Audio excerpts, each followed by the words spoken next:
Now, Madam Witness, you were presented with several activities. At sabi ng counsel for respondent, i-enumerate niya. Itong specifically protective intelligence operation and places of engagement.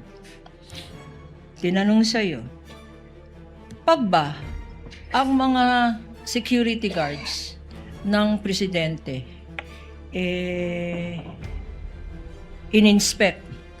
na-inspect daw ang routes prior to departure and arrival of the president, of the vice president, for possible threats, for criminal groups. Yung mga security guards ng vice president, ini-inspect yung rota. Dadaan dito ang vice president. Office of the Vice President or Deputy. Daraan dito. Tignan nga natin kung may komunista dito. Tignan nga natin kung may NPA dito. Tignan nga natin kung may terorista dito. Yan ba ay Your Honor, parte? please. Your I Honor. haven't finished. Let her finish, Is Counsel. that part of confidential activity or confidential funds?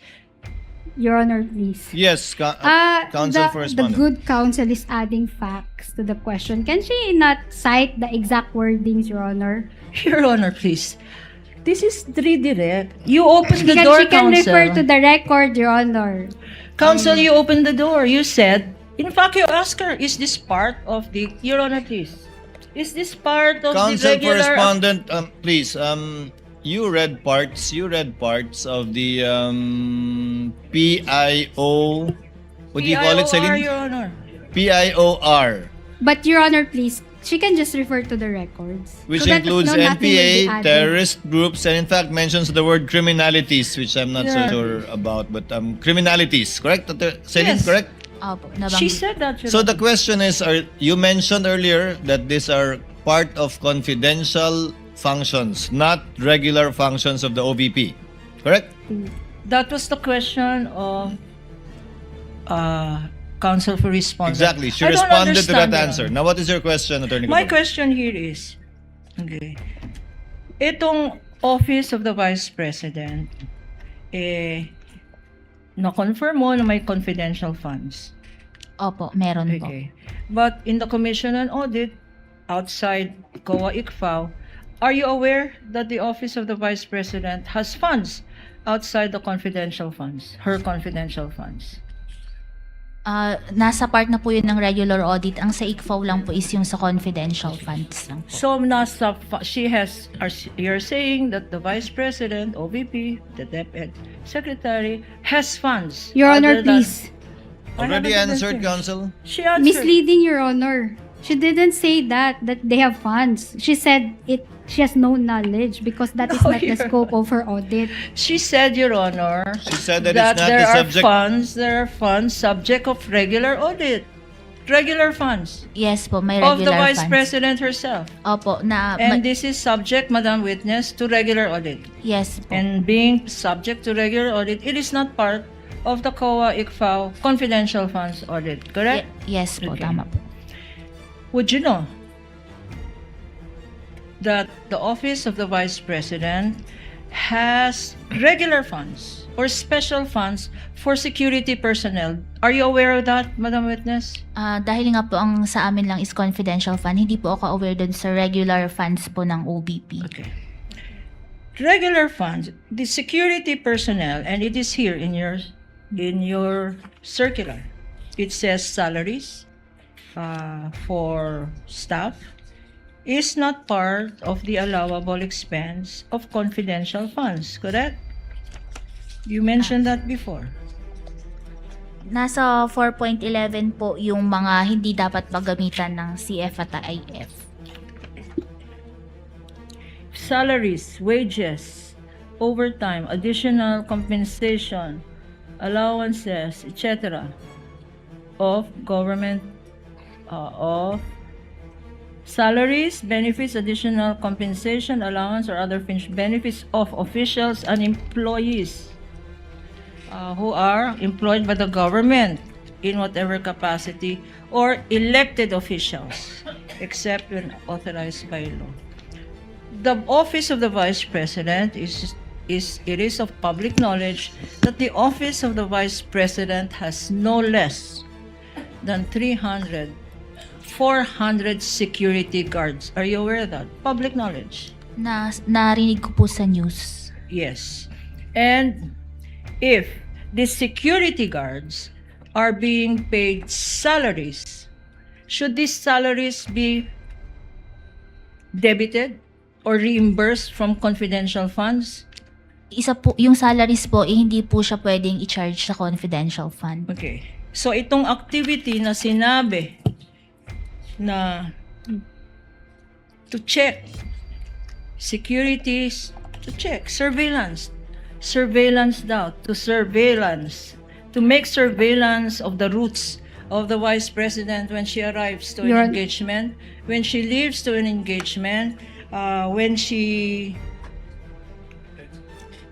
attends engagements, Christmas parties, whatever. Counsel for respondent, yes? Ocular. Your Honor, please. I haven't finished. Okay. Okay. And counsel mentioned ocular inspection and casing of venue prior to activity.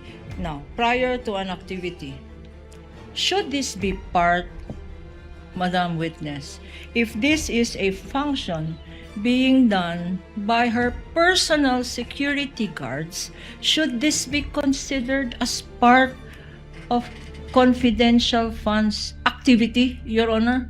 This clearing the road. Your Honor, please.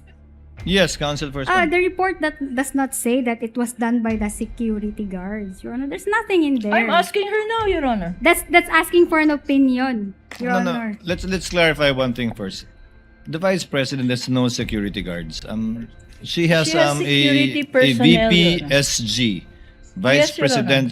Vice Presidential Security Group, which was, I think, later on placed under the Presidential Security Command, under the unified command of the Presidential Security Command. So, Yes, Your Honor, I will reform. Kindly If- reform, counsel. If it is the VPSG that does this activity of, quote, ocular inspection, casing of the venue, clearing of routes prior to arrival and departure, would that be reimbursable if they are paid separately from another fund? Can that be part of the liquidation of confidential funds, Madam Witness? Your Honor, please. Yes, counsel for respondent. The witness is incompetent to answer that because the liquidation report does not state that these were paid to the VPSPG. It's a question. If she Your knows, Honor. counsel, if she knows, knows. Celine, if you know. Pwede pong pakiulit. Sorry po. Yung VP, I said, and as correctly pointed out, the presiding judge, the VP does have a complement, and they're called Vice VP SPG. Opo. You're aware of that, Madam Witness, and as you said, public knowledge that she has something like 400. No. My question to you is, and you already confirmed that the VP herself has funds outside these confidential funds. Your Honor, please. There's Yes, no question Counsel. yet. Misleading, Your Honor. She did not say that she confirmed that there were funds of the VP outside of the Well, confidential anyway, funds. counsel, the Senate passes the budget of all the offices of government, and we are well aware that the office of the Vice President has other funds. We need not belabor the point on objections from either side. We are aware of the existence of other funds of the office of the Vice President as well as the DepEd. In fact, the DepEd has the highest budgetary allocation in any GAA. Your Honor, please. Continue, if I may. counsel. Yes, if I may, Your Honor. Counsel keeps objecting to my questions, but she herself was the one who brought it up.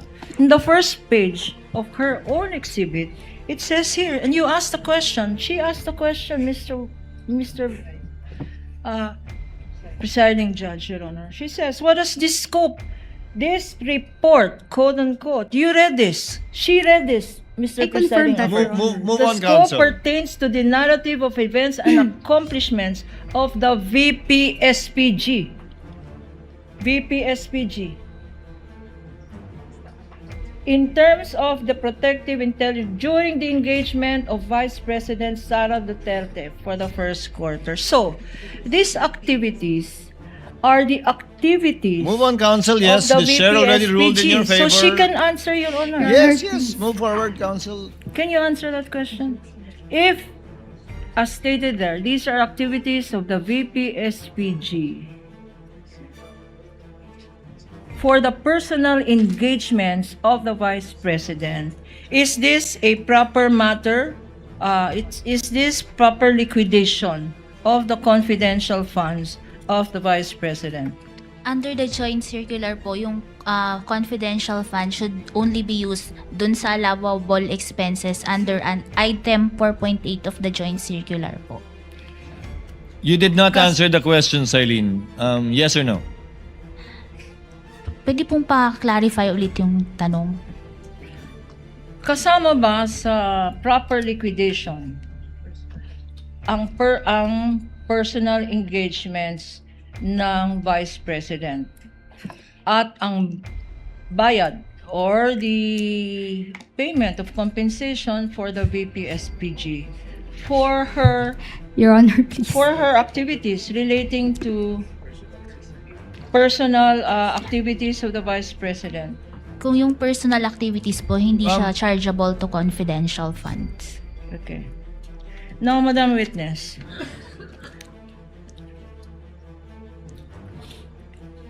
Counsel asked you earlier about the mandate of the COA, and you are competent to testify on it. Okay. Correct? Opo. Now, I will ask you about the mandate. The mandate of the Vice President.